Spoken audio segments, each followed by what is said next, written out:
Assalamualaikum warahmatullahi wabarakatuh. Perkenalkan, nama saya Kurnia Ardiansah, NIM 7011950. Saya berasal dari Fakultas Sains dan Teknologi UIN Jambi, berada pada jurusan Sistem Informasi kelas 3C. Baiklah, di sini saya akan membahas 3 materi. Yang pertama, sistem ekresi, yang kedua, sistem endokrinologi, yang ketiga, sistem saraf. Kita masuk ke bagian pertama, yaitu sistem ekresi manusia. Apakah sistem ekresi itu? Sistem ekresi pada manusia adalah sistem yang bertugas untuk mengolah dan mengubah zat sisa metabolisme dan racun dari dalam tubuh. Jika tidak dikeluarkan dari tubuh, zat-zat tersebut dapat menimbulkan sejumlah masalah kesehatan. Sistem ekresi pada manusia terdiri atas sejumlah organ, yaitu paru-paru, kulit, hati, dan ginjal. Masing-masing organ ekresi tersebut memiliki fungsi dan cara kerja yang berbeda untuk membuang zat sisa dan racun dari dalam tubuh. Ada beberapa organ tubuh yang termasuk ke dalam sistem ekresi manusia. Yang pertama adalah ginjal. Ginjal merupakan organ utama dari sistem ekresi manusia. Organ ini terletak di kedua sisi tulang belakang, tepatnya di rongga perut bagian belakang. Ginjal memiliki bentuk menyerupai kacang merah dan berwarna merah kecoklatan. Ginjal berfungsi untuk menyaring zat sisa dari makanan, obat-obatan, atau racun yang terdapat di darah. Selain itu, ginjal juga berperan mengendalikan keseimbangan cairan dan kadar elektrolit dalam tubuh. Jika tubuh Anda kelebihan garam atau mineral, ginjal pun akan membuangnya. Yang kedua adalah kulit. Kulit manusia memiliki sekitar 3-4 juta kelenjar keringat. Kelenjar ini tersebar di seluruh bagian tubuh, namun paling banyak terdapat di telapak tangan, kaki, wajah, dan ketiak. Kelenjar keringat terbagi menjadi 2 jenis, yaitu kelenjar endokrin dan kelenjar epokrin. Yang ketiga adalah usus besar. Pada dasarnya usus terbagi menjadi 2 bagian, yaitu usus kecil dan usus besar. Sebagian besar nutrisi dan sekitar 90% air yang terkandung dalam makanan dan minuman yang dikonsumsi setiap hari terserap ke dalam usus kecil. Yang keempat adalah hati. Hati adalah organ yang berukuran besar dengan berat sekitar 1 kg. Organ yang sangat penting bagi metabolisme dan sistem kekebalan tubuh ini terletak di bagian kanan atas dalam rongga perut, tepat di bawah diafragma.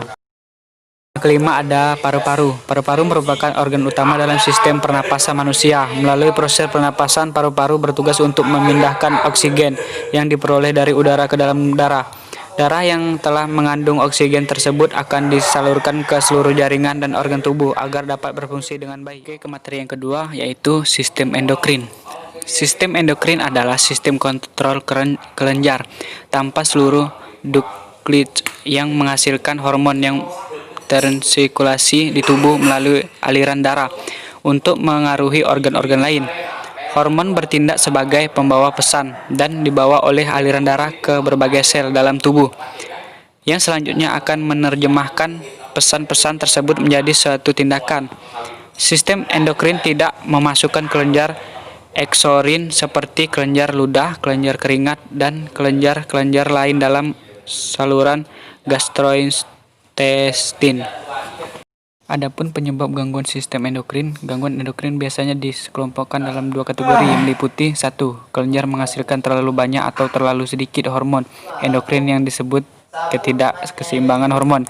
Yang kedua, keseimbangan luka seperti bintil atau tumor pada sistem endokrin yang dapat atau tidak mengaruhi kadar hormon.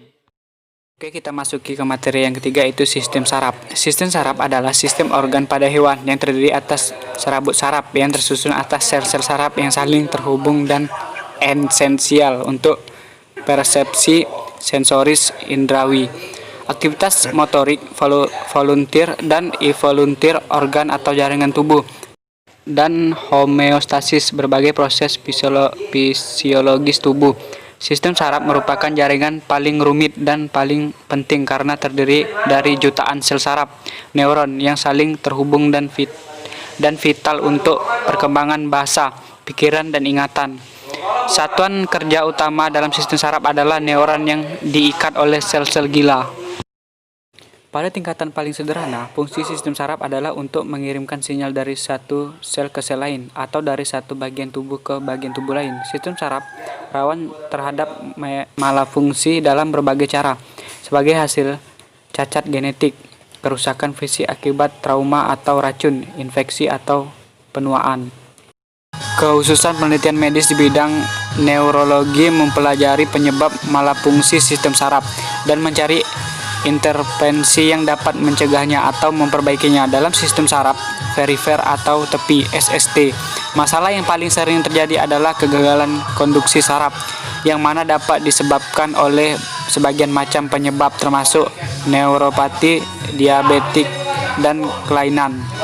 Demyelinasi seperti sklerosis ganda dan sklerosis lateral amiotrofik. Mungkin sampai di sini saja video saya. Maaf apabila ada kata-kata yang salah, dan maaf juga jika agak berisik ya.